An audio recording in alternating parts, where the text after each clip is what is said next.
Okay, everyone, I know this is everyone's probably least favorite aspect of taking a high school language arts course, but it is time to talk a little bit about Shakespeare and a little bit about Shakespearean poetry, specifically Shakespeare's sonnets. So just hang tight. We're going to do a very brief overview and then I'm going to give you a short assignment, okay? Be prepared to take some notes. We're going to go over some key vocabulary here. You are going to probably, for some of you, this will be a little bit of review, but we're going to essentially start by doing some key vocab, and then we're going to break down what a Shakespearean sonnet looks like and how you dissect it. All right? So to begin with, the question I'm going to ask you all is, what is a sonnet? Essentially, a sonnet is a 14-line poem written in what's called iambic pentameter. And before anyone freaks out and is like, wait, what's iambic? Wait, what? We'll take a look at that word. We're going to take a look at that term first. Iambic pentameter is a poetic form which poets and playwrights typically used to write poems in Elizabethan England. It is the meter that Shakespeare mostly uses. Remember, meter here is essentially the rhythm pattern of a poem, as we've learned in the past. So, little bit of key vocab here that we're going to get warmed up with. An iamb, I-A-M-B. That is what is the first syllable is unaccented, the second is accented in a Shakespearean line. So if you take a look here down at the bottom of the slide, you'll see I have a line from Shakespeare's Sonnet 18. More on that later. I'm going to keep using this as an example throughout this video. But you can see that each part is broken down into two syllables. Shall and I compare thee to a summer's day. Those are split into two, into what is called a foot. So a syllable, this is refresher from elementary school. Syllables are units of sounds. They can be either stressed or unstressed to serve the purpose of the line. Here's a line from Romeo and Juliet so that you can hear that there are 10 syllables in this line. But soft, what light through yonder window breaks. 10 syllables in that line, ladies and gentlemen. Again, meter is, in poetry, it's the rhythm pattern that is accented and unaccented syllables that get arranged into what are called feet. If you have a poem that's written in monometer, it can't be iambic. You have dimeter, trimeter, tetrameter, pentameter, hexameter, heptameter, and octameter. Most of those are very, very rare. Most poets, especially in Elizabethan England, wrote specifically in pentameter because it is a very easy rhythm to follow, and the patterns actually make a lot of sense once you get into it. So what does pentameter mean? Iamb, as I might have hit on earlier, an iamb is a set of two syllables with a specific stress pattern, and pentameter essentially means 5 meter because penta is from the Greek word for 5. Meter is that rhythm pattern, so there are 5 iambs per line in a sonnet, or there are 10 syllables.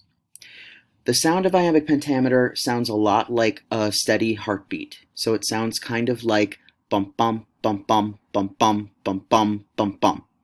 The first syllable of each foot is unaccented or unstressed, and the second is always accented or stressed. So in iambic pentameter, you will have lines that consist of 5 iambic feet, which is 10 syllables long, and each line will have 10 syllables, 5 unstressed and 5 stressed syllables. If you put it all together, it sounds kind of dumb, so most contemporary poets don't use this form. Most contemporary Shakespearean performers no longer speak in iambic pentameter because it gets too rhythmic. Because if you were to hear an entire Shakespeare play said in the following manner, it would get very rhythmic and very slow paced. So in actual iambic pentameter, it would sound like this. Shall I compare thee to a summer's day? It's boring. Shakespearean sonnet has a special rhyming pattern to it, though, that helps to break things up. Shakespearean sonnets are broken down into 3 quatrains, which are then followed by a couplet. And the rhyme scheme is A, B, A, B, C, D, C, D, E, F, E, F, G, G. Now there are some key vocab terms for you to know here. Quatrain is 4 lines of rhymed verse, and a couplet are 2 lines of rhymed verse that don't connect to anything that has come before it. So here's Sonnet 116. As you can see, it's broken up into 3 quatrains. I'll just read it out very quickly for you. Let me not to the marriage of true minds admit impediments. Love is not love, which alters when it alteration finds, or bends with the remover to remove. Oh no, it is an ever-fixed mark, that looks on tempests and is never shaken. It is the star to every wandering bark, whose worth's unknown, although his height be taken. Love's not time's fool, though rosy lips and cheeks within his bending sickle's compass come. Love alters not with his brief hours and weeks, but bears it out even to the edge of doom. If this be error and upon me proved, I never writ, nor no man ever loved. As you heard, there were 3 quatrains in that alternating line rhyme scheme, and at the bottom here you have those 2 lines of the couplet that both sound the same in their final syllables. Proved, loved. They're similar but not exactly the same. Important to note, a sonnet is also generally an argument. The first quatrain will have an exposition of a main theme and a major metaphor for the rest of the sonnet. Second quatrain will have the theme and metaphor extended or complicated, and the third has what's known as the peripeteia or the peripeteia, and it's a twist or a conflict. It's usually introduced with the word but. The entire third quatrain flips back on quatrains 1 and 2 with a but. And then it ends with that couplet that summarizes the tone of the sonnet overall and leaves the reader with a new concluding image. This next section of the video, I'm going to actually give you sonnet number 18, the first quatrain. I'm going to read it out loud to you, and then I'm going to do a very brief explanation of it, okay? So, here is quatrain 1. Shall I compare thee to a summer's day? Thou art more lovely and more temperate. Rough winds do shake the darling buds of May, and summer's lease hath all too short a date. In quatrain 1, Shakespeare establishes that theme of comparing thou or you to a summer's day, and then flips it back and says this is a bad idea because weather changes pretty constantly. This metaphor is made by comparing the love to summer. Quatrain 2. Sometime too hot the eye of heaven shines, and often is his gold complexion dimmed, and every fair from fair sometime declines, by chance or nature's changing course untrimmed. In this second quatrain, see Shakespeare extends the theme from quatrain 1 and explains why even the sun, supposed to be so great, gets obscured sometimes, and why that everything that's beautiful decays from beauty sooner or later. In this quatrain, he also shifts that metaphor a little bit, because in the first quatrain it was summer in general, but now he's comparing the sun and every fair, meaning every beautiful thing, to his beloved. Third quatrain is, but, see there's that flip, but thy eternal summer shall not fade, nor lose possession of that fair thou owest, nor shall death brag thou wanderest in his shade, when in eternal lines to time thou growest. Here the argument takes a huge turn with that familiar but. Shakespeare says that the main reason he won't compare his beloved to summer is that the summer dies, it ends, but that his love will not. He refers to the first 2 quatrains as their eternal summer and says that it won't fade and that they won't lose possession of the beauty that they possess.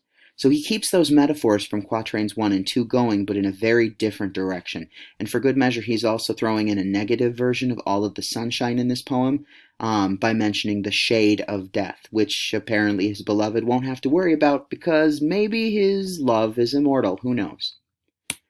Finally, we come to that couplet at the end. So long as men can breathe or eyes can see, so long lives this, and this gives life to thee. This ending couplet asks the question, how is his beloved going to escape death? That was hinted at in quatrain 3. The answer is here. In Shakespeare's poetry, he's essentially saying, you will stay alive through my poetry, so long as people can breathe or see, or more specifically, read. And this statement really gives closure to the whole argument of the sonnet.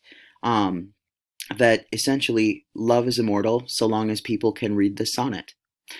All right, so onto your assignment, folks. What I would like you to do right now is I want you to select one of Shakespeare's other sonnets, except not 18, because duh. I want you to read that poem. I want you to mark it up, break it down into its quatrains and its couplet. I want you to go through and highlight key metaphors and underline some imagery. And then I would like you to write a gist summary, so one sentence only that summarizes the entire sonnet and Shakespeare's argument. Then I would like you to record a short video of you reading the sonnet and also dissecting it in a broken down way like I just did to teach your classmates. You can choose to do this either through creating a PowerPoint presentation and doing a screencast, or if you prefer to do something a little shorter, you can use Flipgrid. I don't really mind whichever you do, but you will, just so you know, you will be turning in your marked up sonnets, and you will need to bring in those metaphors and the imagery that you find to do a one-pager assignment as an extension. So, good luck!